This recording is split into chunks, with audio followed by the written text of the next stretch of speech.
over 1 million people have lost their unemployment benefits and are facing, literally facing things like homelessness and lack of food and lack of heat and just really serious consequences. It takes on average 35 weeks to find a job in the United States right now. And Rand Paul says that to extend unemployment benefits beyond 26 weeks is to do people a disservice.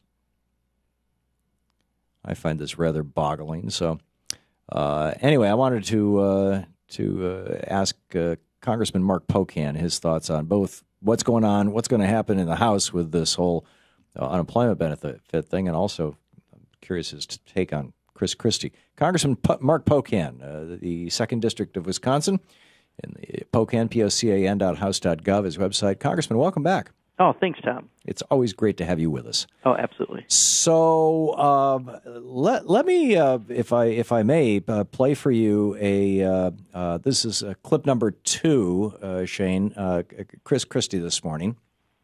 There we go. And I want to say this to the television audience. I made my mistakes, but in all of my years of public life, I have never profited from public service. I've earned every cent.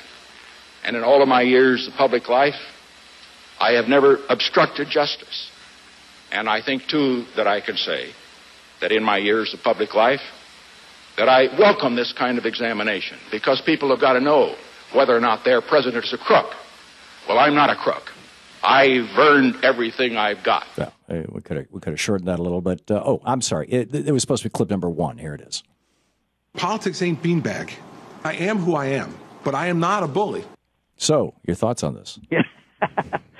Actually, the first clip I was enjoying. It's his birthday, I believe, Richard Nixon. I come from a state where we've got a governor who desperately wants to be president as well, and I got the feeling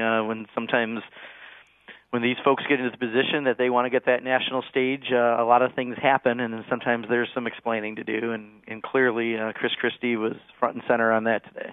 Yeah, well, clearly, and what's interesting, what I thought was fascinating is he kept talking about, we don't know if this was a traffic study that turned into a political operation or a political operation that turned into a traffic study, when back on December 9th, the guy who was the commissioner for the bridge, in fact, here, let me track this down. The head of the Port Authority Executive Director Patrick Foy, testified under oath on December 9th that no study ever existed.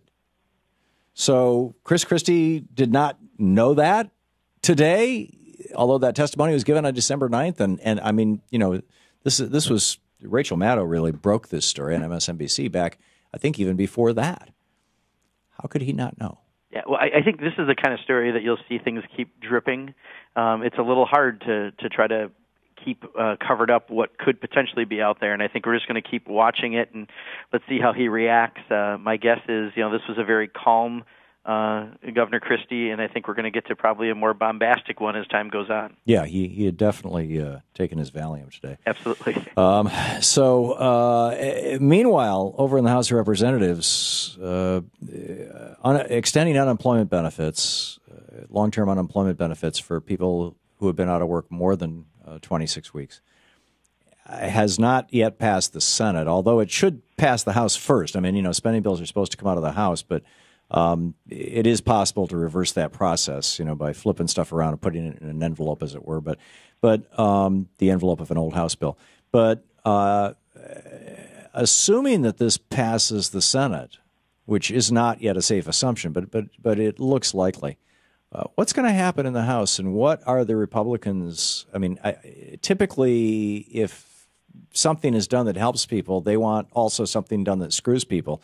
Rather than paying for this by doing away with oil depletion allowances for the oil companies, or cutting back on defense contractors, they're going to want to cut back on poor people, aren't they? Yeah, this should be a no strings attached proposal. I mean, our job is to help the 1.3 million people that just lost benefits. Every week, I think it's 72,000 more people will lose benefits. It's going to keep adding up and up, and it shouldn't be a quid pro quo. I mean, we need to just get this done. It's the right thing to do. These are people who have to pay rent, have to pay for groceries, support their families. You can't really look for a job if you don't have a phone, if you don't have gas to go for interviews. there's a very pragmatic side of this as well as, just making sure that we're taking care of people who, that's why we all pay into this, is because someday you're going to need to have these benefits. And this is an extraordinary situation where we have to come up with a little bit above and beyond when we're at 7% unemployment. I think it's important to note that I think it was 5 times under President Bush when the unemployment rate was lower than this. We extended unemployment benefits without any kind of strings attached. So that's what we should do in the House, and I think that's what most of us on the Democratic side are advocating for. Yeah. What political realities here, Speaker Boehner? I'm guessing that Republicans, as much as they would prefer to help billionaires to working people, occasionally they bow to the is it exigencies or however you say that word, to the demands of politics and like you said, 5 times during the Bush administration, extend these things.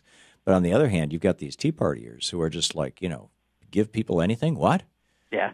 Well, I think, again, it's something that when you look at the polling, this has got support across all political spectrums. People generally know someone who's in this position. I've got a constituent right now, a surgical nurse, who's out of work and in her extended benefit period.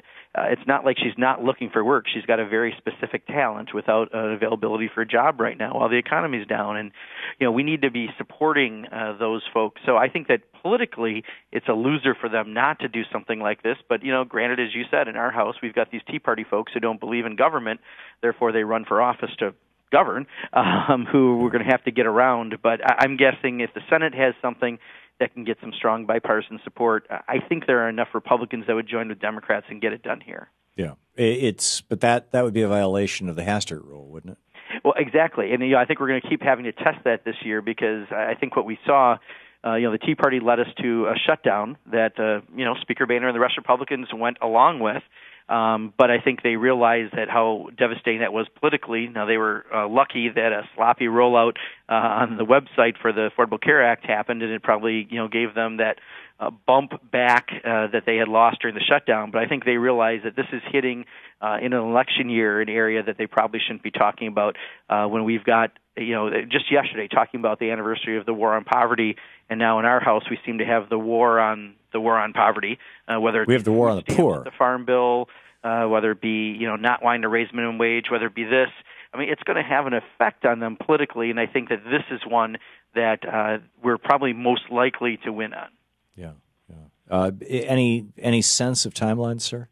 We're waiting to see what the Senate does. I've just been hearing a little bit today. My guess is they'll take it up next week. But, I know that some of us are coming up with some ideas how to make sure we push this issue, because if it takes more than through next week to do this, we're really going to have to crank up some activity, especially as we get into the State of the Union. That's great. One of the finest members of the United States House of Representatives, Congressman Mark Pocan of the great state of Wisconsin, pocan.house.gov. Congressman, thanks for dropping by. Oh, thank you, Tom. Always wonderful having you on.